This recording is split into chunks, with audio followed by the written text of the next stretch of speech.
জল্পনাই শেষ পর্যন্ত সত্যি হলো।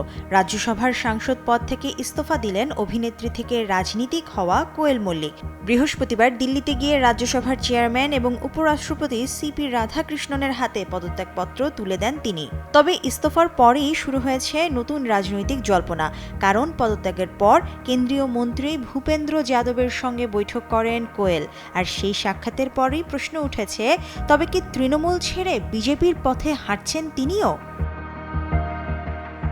কোয়েলের এই পদক্ষেপ এসেছে লোকসভার অধিবেশন শুরুর ঠিক আগে।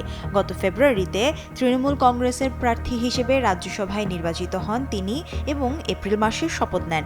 কিন্তু সাংসদ হওয়ার পর একবারও লোকসভার অধিবেশনে অংশ নেননি কোয়েল। সোমবার থেকে শুরু হতে চলা অধিবেশনই হতে পারত তার প্রথম অধিবেশন, কিন্তু তার আগেই পদত্যাগ করলেন তিনি।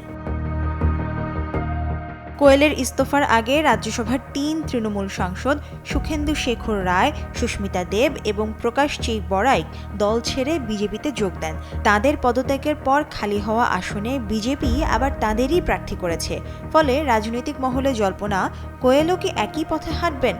সূত্র মোতাবেক প্রথমে ইমেইলের মাধ্যমে পদত্যাগপত্র পাঠালেও নিয়ম অনুযায়ী সশরীরে হাজির হয়ে রাজ্যসভার চেয়ারম্যানের কাছে ইস্তফাপত্র জমা দেন কোয়েল। তার হঠাৎ পদত্যাগ ঘিরে নতুন করে চাপে পড়েছে তৃণমূল। রাজ্যের রাজনীতিতে পরাজয়, দলীয় অস্থিরতা এবং একের পর এক দলবদলের মধ্যে কোয়েলের ইস্তফা মমতা বন্দ্যোপাধ্যায়ের দলের জন্য আরও একটি বড় ধাক্কা হিসেবে দেখা হচ্ছে। এখন দেখার বিষয়, কোয়েল মল্লিকের পরবর্তী রাজনৈতিক পদক্ষেপ কি? তিনি কি শুধুই সাংসদ পদ ছাড়লেন, নাকি শুরু হতে চলেছে নতুন কোনো রাজনৈতিক innings? Mushrifa Nuzhat, Daily Sun.